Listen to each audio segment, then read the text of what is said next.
আসসালামু আলাইকুম।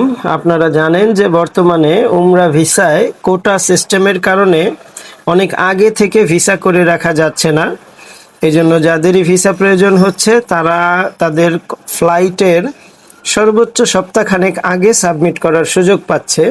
কারণ এর আগে সাবমিট করলে তার ওই তার ভিসাটার কারণে একটা কোটা অফ হয়ে থাকে। এজন্য এখন যেই ভিসাগুলো সাবমিট করা হচ্ছে একেবারে ফ্লাইটের কাছাকাছি সময়। তো এই ক্ষেত্রে একটা ভয় থেকে যায় যে ভিসা কি হবে, আবার ফ্লাইট মিস হবে না তো।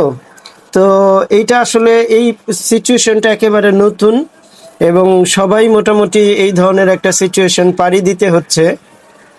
সেই ক্ষেত্রে পরামর্শ হচ্ছে আপনারা অবশ্যই রিফান্ডেবল টিকিট করে রাখবেন।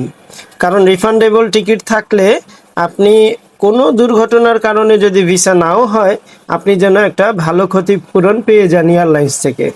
আর যদি নন রিফান্ডেবল টিকিট হয় তাহলে আপনি নিঃসন্দেহে অনেক বড় ক্ষতিগ্রস্ত হবেন। তবে সাম্প্রতিক সময়ে আমরা দেখেছি ভিসা শেষ সময় সাবমিট করা হলেও ভিসা পাওয়া যাচ্ছে, কিন্তু ভয় লাগে যে কখন কোন নিয়মের আবার পরিবর্তন হয়ে যায়, আবার কোন জটিলতা সৃষ্টি হয়। কারণ এমনিতেই দেখা গেছে যে সাবমিট করার পরেও অনেক সময় ক্যান্সেল হয়ে যায়, এটা পেমেন্ট পর্যন্ত পৌঁছায় না। অর্থাৎ পেমেন্ট হয়ে গেলেই ও পাশ থেকেই তারপরেই মূলত রেজাল্টটা আসে, অ্যাপ্রুভাল অথবা রিজেক্ট।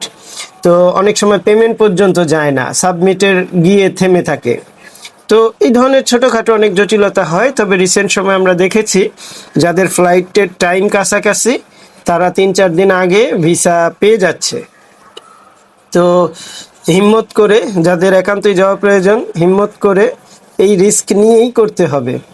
গ্যারান্টি দিয়ে বলা যাচ্ছে না কখন কোন সিচুয়েশন হবে, কারণ সৌদি গভর্নমেন্টের নিয়ম নীতি প্রায় চেঞ্জ হয়ে যাচ্ছে এবং একটার পর একটা আপডেটের কারণে পরিস্থিতি বুঝতে বুঝতে সময় লেগে যাচ্ছে। ভিসা হচ্ছে, তবে ফ্লাইটের কয়েকদিন আগে সাবমিট করা হয় এবং সেভাবে ভিসা পেয়ে তারপরে যেতে হচ্ছে। বেশি রিস্ক মনে করলে অবশ্যই নন রিফান্ডেবল টিকিট কাটা হতে বিরত থাকা, রিফান্ডেবল টিকিট কাটা এবং সেই অনুযায়ী প্রস্তুতি রাখা। আসসালামু আলাইকুম।